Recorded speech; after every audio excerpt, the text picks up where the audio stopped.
Hello crafty people, and welcome back to my channel.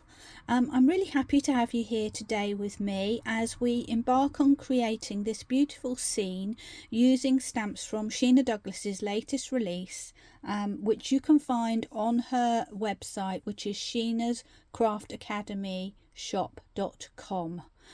Now this is a set of beautiful field and farmyard kind of stamps which you can use to make scenes, and today we're going to look at creating this scene using distress ink pads to lay down our background and then alcohol markers to colour in the detail. Now I'll warn you in advance, it's probably going to end up being quite a long video because we're going to be going through the whole process, but if you stick with me I think you'll find it will be worth it, and of course you can jump and skip ahead if there's something you don't particularly need to look at. So I'll just bring in the stamps to show you. We have this set here which is called Field and Fallow, and as you can see there's lots of lovely stamps on there. And we have this set which is called Trees and Meadows, and once again lots of lovely stamps that we can use to build our scenes. So I'm going to use a bit of both of those because they are mix and match, and I'm creating a 5x7" card. So to start with, I've cut myself a piece of smooth cardstock. Mine is Pink Frog smooth white cardstock, and I've made it 4.5 inches across and 6.5 inches down. Had to think about that for a moment, which will just about fit on my card here if I create a faux mat around the edge of my image. If you want to actually do real matting with cardstock, you just need to adjust the size of this piece of card accordingly. And let's begin. So first thing we're going to do is lay down our background, and to do that I'm going to use some regular distress inks, which I'm just going to bring in a moment. And I'm starting off laying down my ground line, I think, and that's going to be scattered straw. Now I'm thinking about this now, and I'm thinking actually what I need to do is at least get my tractor down so that I can sort of colour around it. So I'm actually misleading you once again, getting carried away. I have got my tractor stamp and I'm going to actually stamp that onto my card first. So I brought in my trusty stamp platform for this part, and I'm positioning my tractor down the bottom about 1 inch from the bottom, maybe a little less, and sort of 3/4 of an inch from the side. The positioning doesn't have to be exact. You just want to put it sort of down and to the right a little bit. And I'm going to use a memento ink to stamp my item this time, because I'm going to be actually colouring it with my alcohol markers. So although I'm going to be using my distress markers over the top, I'm not worrying about that because, you know, that's just a small part of the process. The main important thing is to make sure that the ink doesn't run from our stamping when we're colouring. So I'm going to use a memento to make sure that that doesn't happen, because dye inks do not run when alcohol inks are applied to them. So that's the thinking behind that. So we'll just give that a nice little press.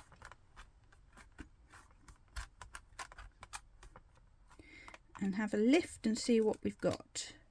There we are, one lovely tractor. Now the next thing to do is I want to protect my tractor from everything I'm going to do. So I have already prepared a mask. And I'm just going to go ahead and stick that in position. If you are new to this technique of using masks, I have got a separate video which tells you all about this process. So if you would like to see that, I'll try and remember to add a link on the description for this video. But if I forget, you will find it in my playlist on my YouTube channel. So please feel free to go ahead and have a look there. Now while we're here, I think what I might do is just put my tree in at the same time, because I'm not worried if my inks cover over the tree. So I'm not going to mask it, I'm just going to add it on. I'm just going to peel it away, and the idea is that the tree goes behind the tractor, so by masking the tractor off I'm actually going to protect this part of the tractor, and this tree will appear as if it is behind. So I'm just going to place that somewhere roughly behind the tractor, and the important thing to make sure is that your tree trunk is kind of straight, unless you specifically want a falling tree, which you might do, but on this occasion I don't. So let's just get my other stamp off of there, and I'm going to do the same thing. I'm going to stamp this with my Memento ink.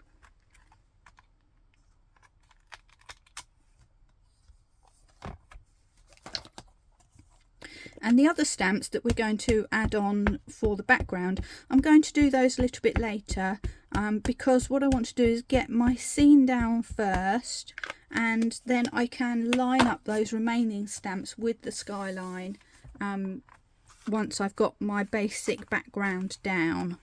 So that's why we're going to leave those for now. And hopefully we've got a nice tree. There we are. If it doesn't come out perfect, it doesn't matter, because the tree is quite rustic anyway.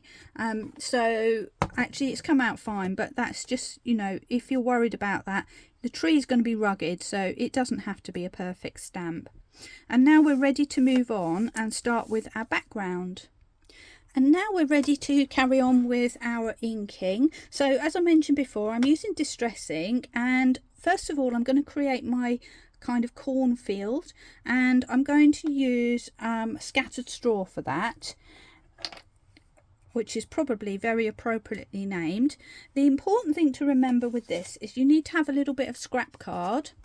I'm just going to put mine to the left here, so that you can dab off excess ink before you go to your card. Oh, sorry about that. So we're going to pick up some of this distress ink, which is scattered straw, and I'm using a round blending brush for this, but you can use this is the wrong colour, but this kind of blending brush if you prefer. I'm using this one, which is a Lavinia one, just because it suits me today. So I've picked up my ink. Pick up your ink, dab off on there, and the first thing we're going to do is draw a rough line of where we want the skyline to be, and I'm kind of starting from about halfway down, and then I'm going to come down in a sweeping motion, and that will be the line where the ground meets the sky. And then I'm just going to go in and start adding some more. I'm not worrying about going over the tree, and I'm just holding my brush ever so softly and gradually building up that ink, coming down the page. And what this does is it puts down a base colour, which will be our background, which means we don't have to spend ages and ages colouring all of this background area with our Spectrum Noir, our alcohol pens. Today I'm actually going to be using Ohuhu pens, but of course you can use any ink that you, or alcohol pen that you like. Ohuhu are my favourites at the moment, but I've also recently got a packet of Chenrui pens, which you can find on Amazon and also interestingly on TikTok. And I found those to be really good, and they're a very good cheap alternative, especially if you look on TikTok. They seem to have a lot of offers on them. So if you're in the market for alcohol pens but don't want to spend too much money, that's a really good place to look. Right, now I'm going to go to Scorched Timber, and I've done the same thing, dabbed in and dabbed into my spare card, and I'm just going to add some ground at the bottom here that's not the field. Went a bit dark there, but I'm not even going to care about that. So I'm just bringing that down the bottom there, just so we've got a little bit of contrast. And as you can see, this is quite a strong colour, hence why I made a big blob. But I'm not going to worry about that because we're going to build on the top of this, and that's going to look absolutely fine. Next thing to do is to go in with the sky. So I'm going to start off with tumbled glass, and again my round brush, and this time I'm going to swirl around, dab off, but probably don't need to worry because this is a pale colour, and holding my brush sort of very far away and loosely, I'm just going to start scribbling in round circles around and about on the sky. And I'm coming down to that ground line just there, but what I am trying to do is just not quite go over it, because I don't, well, it wouldn't hurt to have green, to be fair, but I am just kind of going to the edge, so it's almost a halo of light where the sky meets the ground. And then once I've got my initial bit down, I'm starting to go in a little bit deeper, but trying to leave, I'm not doing a perfectly smooth blend, I'm trying to leave little gaps which will give the impression of, you know, soft clouds. Now possibly you can't see very much of that at the moment, but we definitely have some light blue there, and we're now going to sort of make it a little bit more moody by coming in with stormy sky and doing exactly the same thing. Now again, this is a stronger colour, so start with a very loose hold and just go in very lightly, and we're going to colour some of it but not all of it. And if you forget to blot off like I just did, it doesn't matter. This is a textured sky, very easy and relaxing to do, but as you can see we're left with different shades of blue and also some white clouds in there, which is nice. And also it's worth mentioning, I've gone right over my tree, not worried about that in the slightest, because I'm going to colour over it. There, and now we have some sky. And now that we've done that, we're ready to go in and add our additional elements in terms of stamping. And for me, I wanted to use the little house, which is this one here. So I'm going to grab that. Excuse the ripping of the paper. And will it fit on my little round one? I can't remember. Yes, it will. So this time I'm just going to go with my acrylic block, and I've added my house, and I'm just, before I actually put it down, I'm just going to work out where I want it, and I'm going to put it just slightly below the line of my field that I've created. And once again, going back with my Memento ink pad, because I'm going to colour these with my alcohol markers.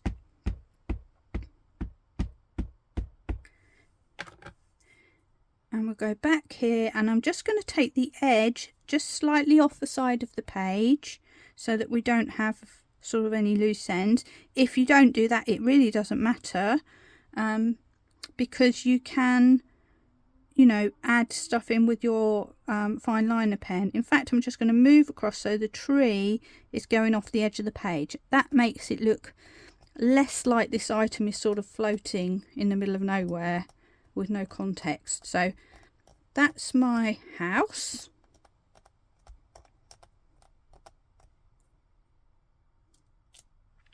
There we go. I've also got a little copse of trees which I'm going to use to lengthen that scene.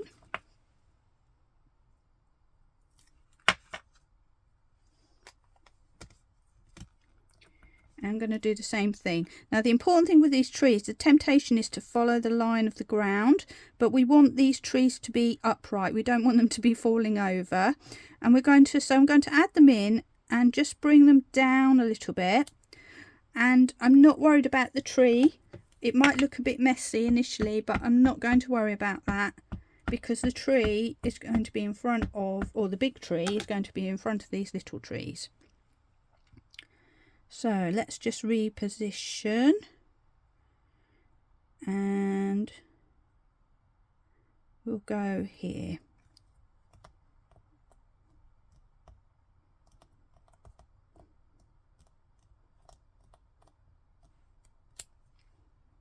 Now that does look messy at the moment, but once we get our colour in, it will all come into context. And what we can actually do now is just draw some more little squiggly lines with our pen.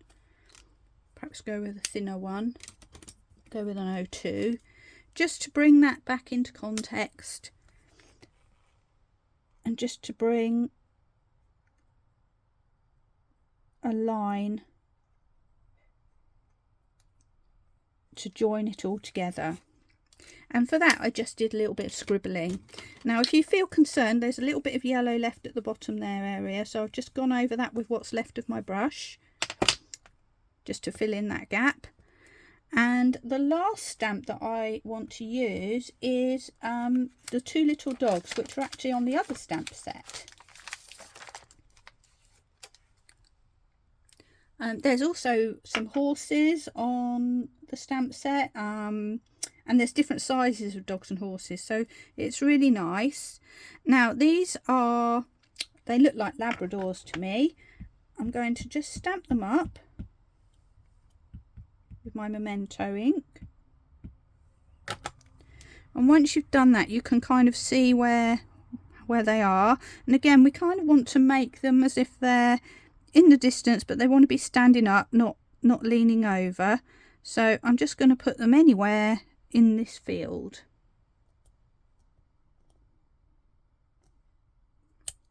And there we have our two little dogs.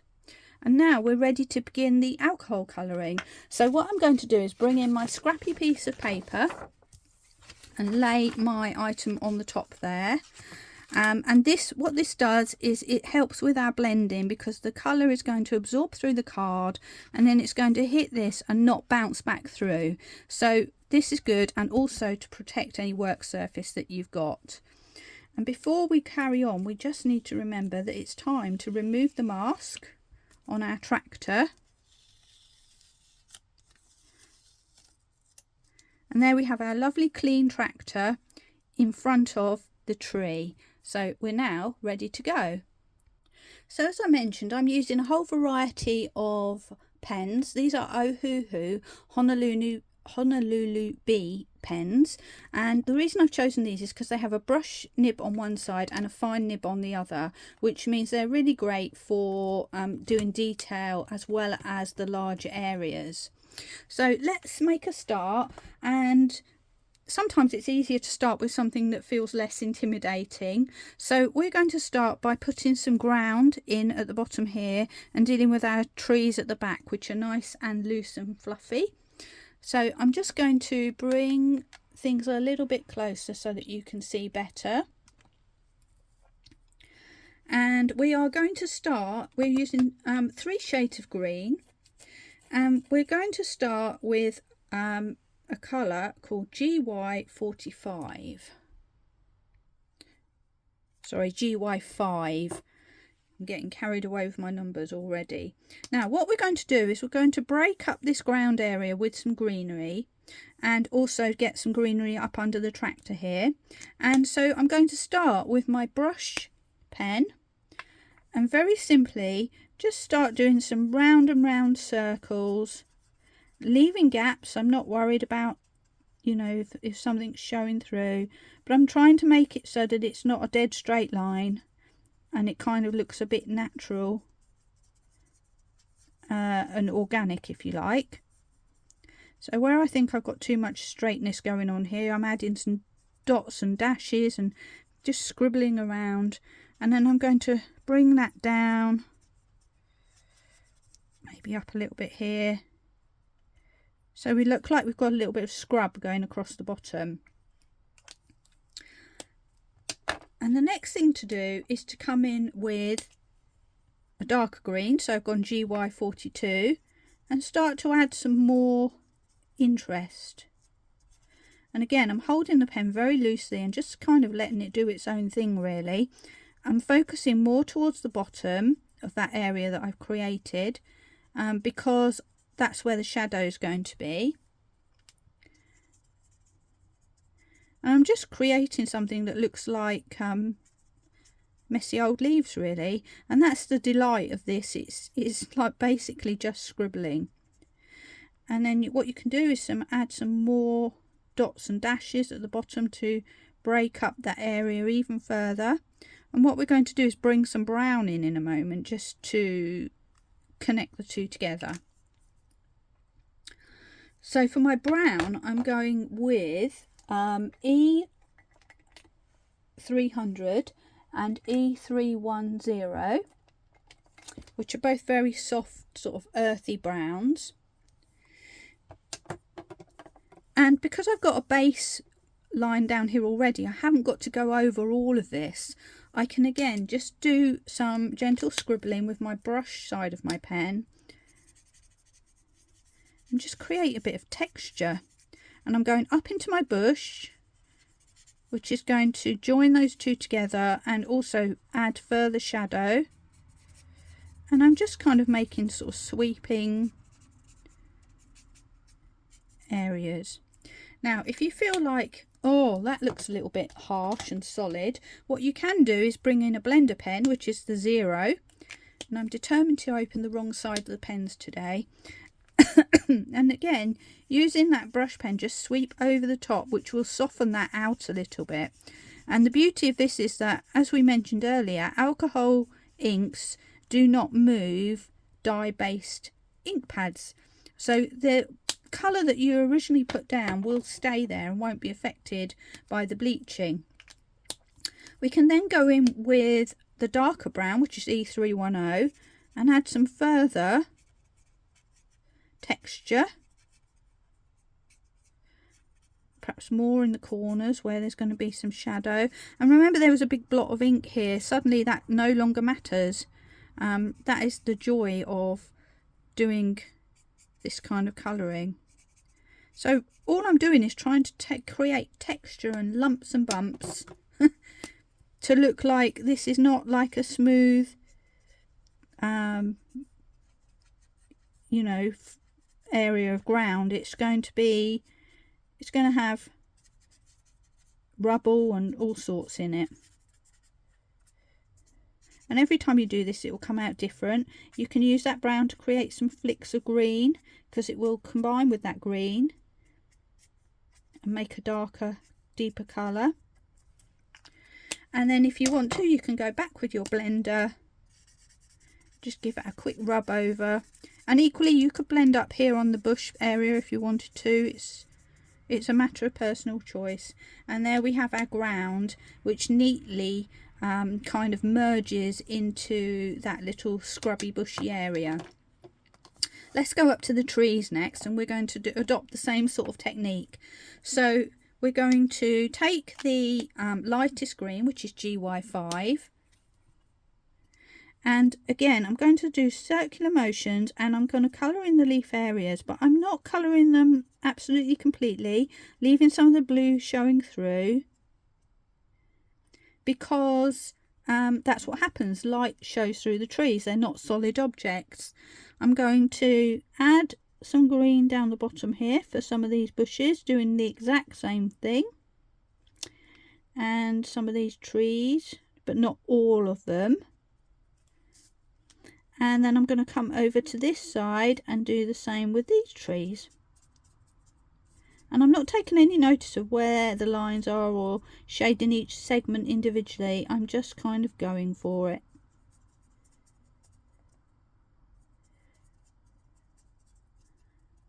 There we go. So we've got our base for our trees.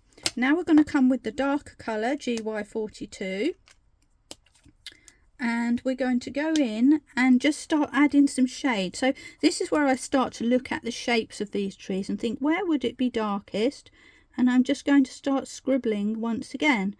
And then I add a few dots into the lighter area. So we kind of got a bit of a graduation going on. And there's no science to this. It's not specific. You just go with what you think you would like. And then we're going to do the same with the little bushes, which don't need as much detail because they're there in the distance. And the tree, that little tree there. And then we're going to do the same with this area. So we're kind of like bringing those little shapes within the trees to life.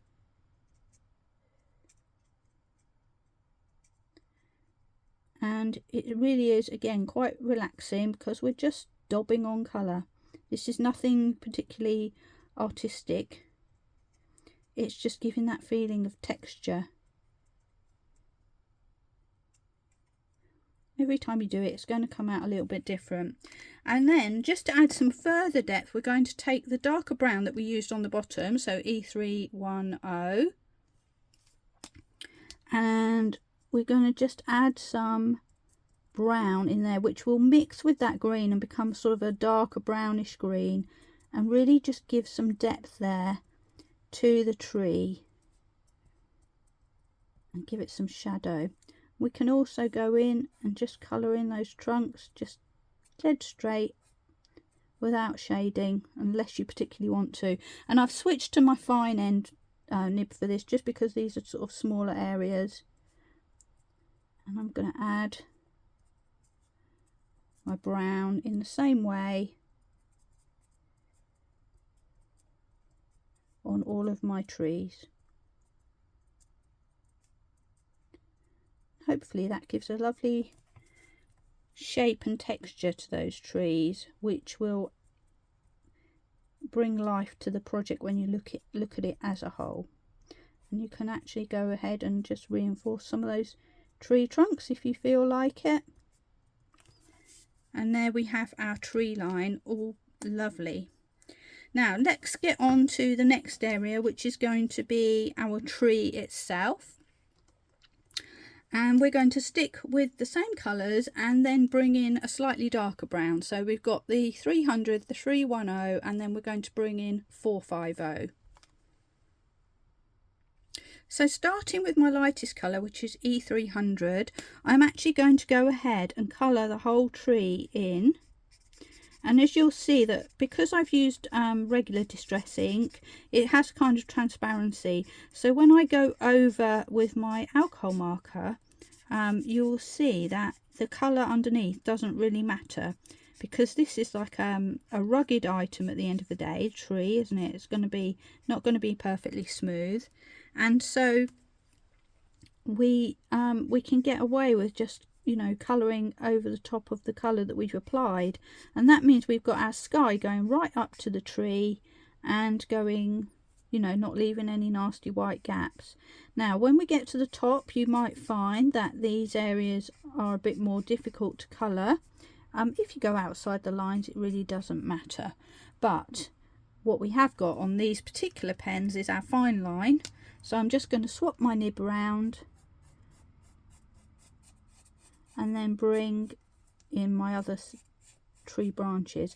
Now you'll notice that I'm colouring all of this in one go, because I'm not worried about the ink drying.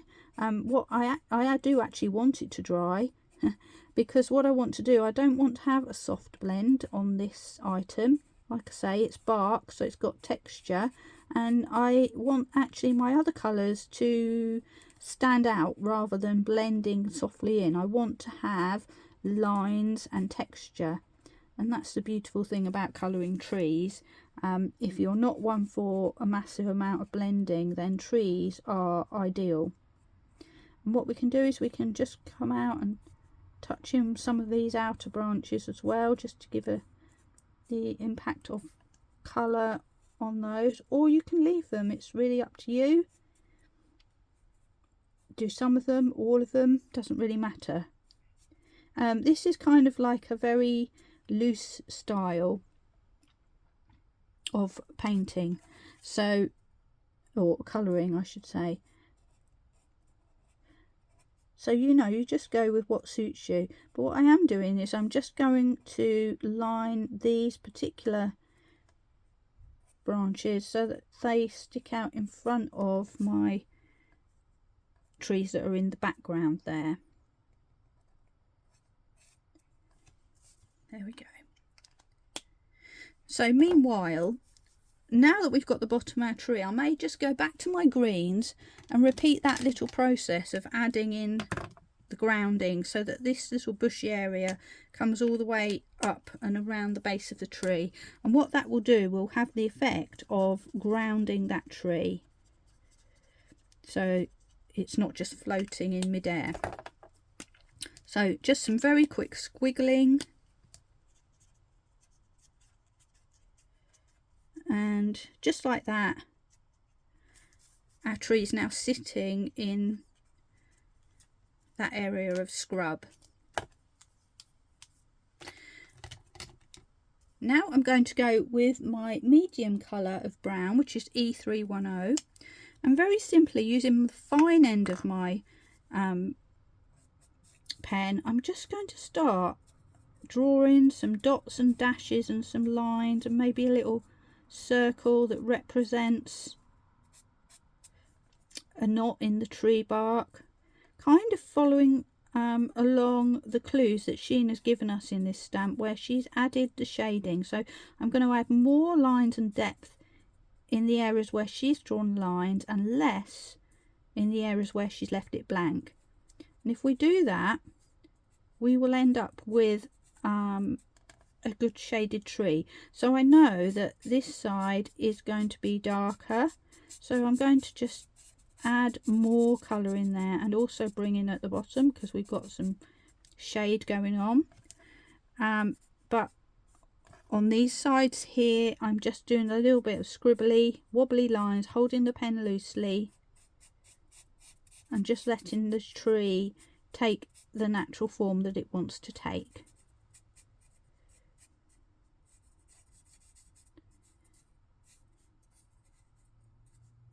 So again, nothing hard about this. It may look intimidating to start with because the tree is quite a big item, but actually you're just, you know, playing around and scribbling, and all of a sudden we start to see that we're getting some texture. And as long as I've put some darker area or coloured it in more densely in the areas where Sheena put her little dense lines, we kind of automatically get a lovely bark and light and shade effect. Now before we go any further, I'm going to leave that to dry again because I'm going to come back in with a darker colour, but I want to keep that texture. So I'm going to just have a little look at my little dogs, and I am going to use one colour only for this because again it's so clever how the stamps are drawn that the shading is already in there. So they're black dogs, but I'm just going to colour in the highlights. So I'm choosing a mid-grey colour, and I am using, let's bring it in, CG1104. And again, using the fine liner, because these are quite small, these creatures, I am literally just going to colour over them completely, their bodies. And because of the black drawing lines that Sheena's put in, we don't need to do any more with those. I'm also going to bring that colour over here to the fence because I don't want my fence to be the exact same colour as the tree, because that might look a little bit odd. So I'm going to colour them in grey and then get my mid-brown colour and just add a touch of that just down the sides there. Just drew a line down each side, which gives it the effect of a browny grey colour that's different to the tree. So that's a handy tip if you ever find yourself in that situation when you think everything's kind of looking the same. Now I'm going to come in with my dark brown colour, which is E450, and I'm going to do some more shading. So I'm going to come in at the side and I'm going to add some more scribbly bits, and anywhere that I think is dark I'm going to add a little bit more of this darkest colour, and this is going to add a little bit more texture and interest to our tree. I'm not getting overwhelmed with blending, I am just scribbling.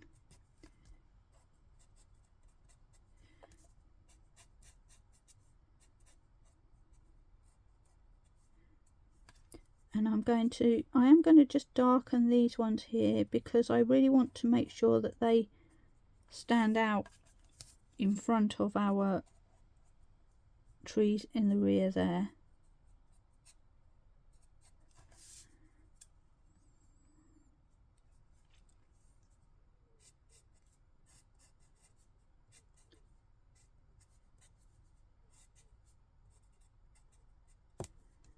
course you can come back and forwards. If you look at this and you think, oh, it's just missing something, you can come back and play around with it a little more until you get what you want. But for me, I think that looks perfectly fine just as it is. The only thing I'm going to do is just add a little bit more shade there, because the tractor is going to throw some shade on our tree. There we are. So we're slowly getting there. Now I think we will perhaps do a little bit of the cornfield. And for my cornfield, I've chosen 2 shades of yellow. I've got Y050 and Y11. I'm going to start with the Y050. And again, because we've coloured most of this with our ink pads, we don't need to do too much. So what I'm going to do is just start to bring in some colour just by gently swiping, creating shadow and maybe some texture coming down like this. If you feel brave, you could add like the rows of corn or what have you, or some poppies in the background with a red pen, but I'm just going to stick to just some basic texture that shows that this cornfield has been cut, and you know, there's some ups and downs. And as we get to the bottom here, I'm just going to bring in some extra for some shade there and just colour straight in, because I want everything to sort of join together. I don't want there to be harsh lines. And again, if this feels wrong or uncomfortable, you can go back to your blender pen and just start to blend some of that away. But for now, we've got the beginnings of some light and shade. Now I'm going to go with my darker colour, which is Y11, and it's sort of more of a browny colour, and I'm going to add some of that in, but not so much. And again, just bringing that in. And you can see I'm not doing, you know, artistic colouring. I am literally just scribbling.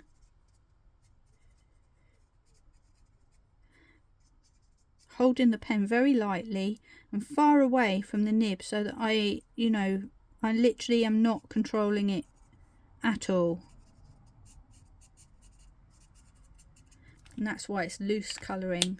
And then back to my original yellow. I'm going to go over that just to blend those two together a little bit.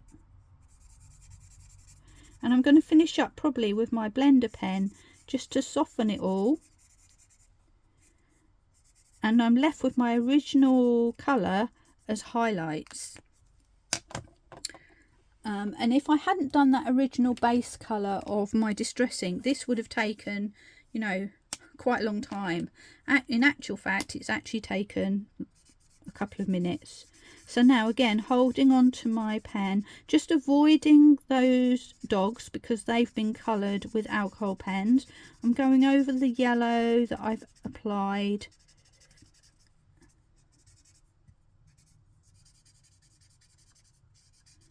And just adding a coat, but paying more attention perhaps to the edges so that it kind of blends in.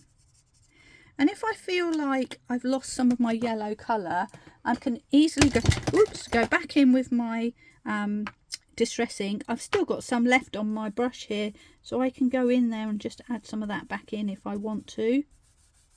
Probably should have let my alcohol ink dry before I did that, but you get the idea. And what we're going to do is further enhance that with some of our brown, just to add a little bit more shading. So I've got my palest brown, which is E300, and just underneath here with my fine pen, I'm just going to add some scribbles. Again, it's a little bit of texture, so you think there's actually something going on around here. There we are. And what that's done is ground those bushes and trees, etc. And you can, like, you know, go mad with that if you want to. It's really a matter of personal choice. But we're keeping this free and easy, so you kind of just do what you feel like you want to do. And if you want to go a little bit darker, you can. And again, taking the medium pen, add some more, just add a few dots. Dots are your friend because they add texture and life to your picture. We may go back and add some more later on, because we might want to bring those shadows out more. In fact, we do, I've decided. So let's just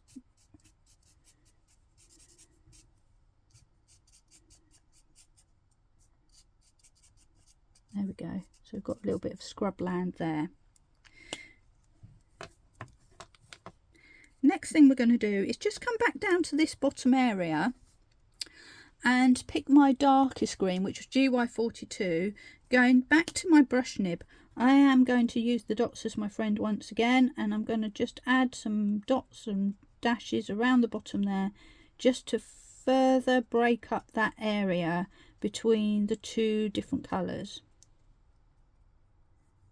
And if you liked, you could use perhaps an acrylic pen and dot it and make little flowers instead. You know, it's all good.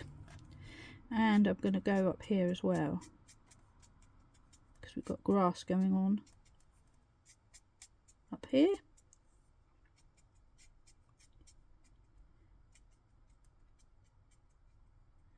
There we go. And how about a bit of grass round by the tree there? Just some gentle flicks. Right, let's move on to our house, and also these little trees. I didn't want them all to be the exact same colour, so I've chosen two other greens which are quite bright. There is G2 and G6. I can't remember which is the lightest one. I think it's G6. Okay, so for these I'm just going to colour in these tiny little leftover trees so that they're not all the same colour. And as you can see, that I wanted them to kind of be a brighter evergreen kind of colour, and that is exactly what we got. There we go. And then with my G3, which is slightly darker, I'm going to dot in to create the shade. Now if you feel like that's too much, you can go in with one of your other greens, the light green in this case, and just go over the top, which is the greens we used on this tree here, and that will mix and just dull that down very slightly, and the trees are done. And now it's time to move on to our cottage. Now you might want to give your cottage a red roof for a pop, or even the colours that we're going to use on the tractor, but I chose to go with a grey slate roof. So I've very simply got two colours of grey, and I'm going back to my CG1104, which I used down here and on my dogs, and I'm very simply going to, using my fine end of my pen, colour in my roof.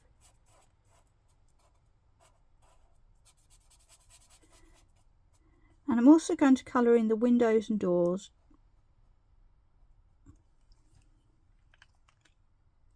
And then I've got a slightly darker grey, which is CG1108. And with that, I'm going to just tap the top there, and just where those dark lines are that Sheena's provided, I'm just drawing in some lines to add shade. And I'm just going to touch in those windows to again give a little bit of shade. Now the cottage has picked up some of the colour from the ink, and that's fine. If you don't like that, you can colour over it. I actually don't mind it. It's going to come out different on each occasion, but I am going to colour this over just to show what we can do. So I've picked a very pale beige. It's called brick beige actually, and it's E210. And I'm just going to give my house a colour which will just take away that yellowiness. But do you know what, if it's a white cottage and the sun is setting, it is kind of going to have a yellowy tinge. So in my case I was quite all right with that. And I'm going to do some very simple shading again, and this time YG080, which is called a yellow grey, and I'm just going to add some shade where I think it needs to be. And where that is doesn't have to be scientific, it's just to add a little bit of contrast basically, so that we can see light and dark. And if you want to blend that in, you can, just by touching in with that original pen once again. And that's our cottage done. So very quickly our scene, well, relatively quickly for alcohol pens, our scenes come together, and we're just left with this magnificent tractor to deal with. So let's move on with that.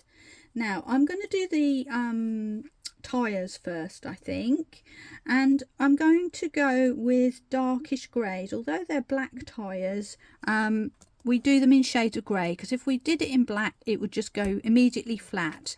And I'm going back to the same two colours that I used for my roof, and what that does, it adds sort of coherence between different parts of the picture. We've got the roof, the dogs, and now the tyres of the tractor. And I'm going to start with the paler colour, which is CG1104, and just give these all a little colour. I'm also going to colour in the steering wheel and the chair inside the tractor. It's entirely up to you how much you colour. If you want to have a, you know, like a custom chair that's a different colour, it depends how detailed you want to go. And I'm going to colour the rim of my tractor wheels, and remember they are sitting in that grass, so they're not going to be a perfectly smooth end to those tyres.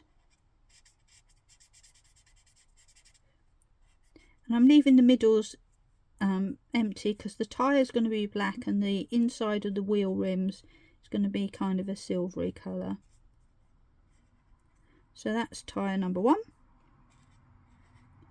Tyre number 2.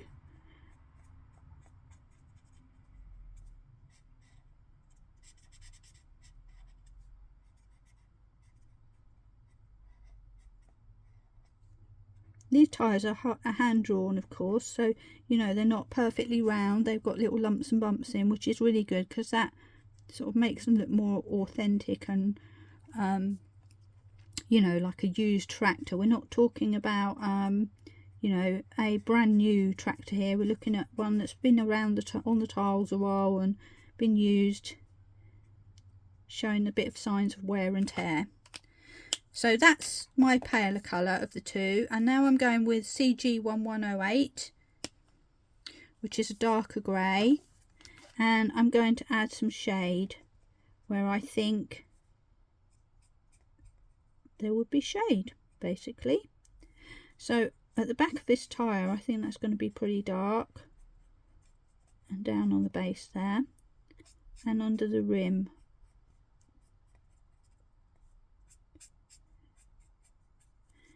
And I'm just going to add some dark swipes into where the grips are on the tyre, but trying to make sure I leave some of my pale colour there. And then the same with this one. You can see I'm just doing light strokes. I'm not worrying about colouring in the lines particularly. I'm giving that sort of rustic appearance. And this tyre is going to be dark right inside there, and the light is going to start to hit it on the outside here. Now again, depending on your preference, you can go back in with your paler colour and just soften off those lines if you want to. But for now I'm going to leave that to dry, and then I'm going to probably come in with my dark colour once more just to further deepen that dark area. That's our tractor tyres.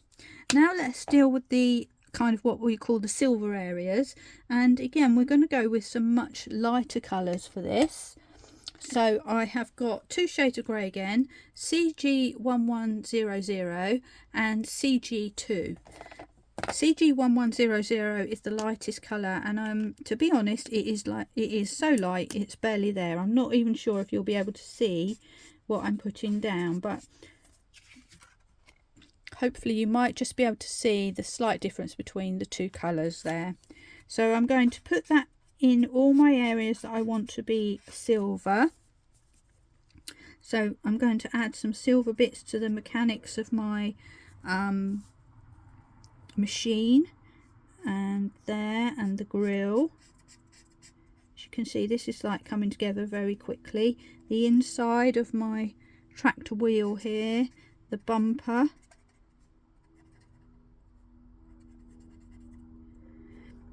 and the exhaust. That's what that is, isn't it? An exhaust. And then I'm going to pick my darker colour, which is CG2, and I'm simply going to add some shade using the fine nib this time, and just basically just going in and scribbling away in certain areas. And I'm not going to blend this because I think it will disappear entirely if I do, so I am literally just drawing lines where I think the darkness should be, just to add a little bit of contrast.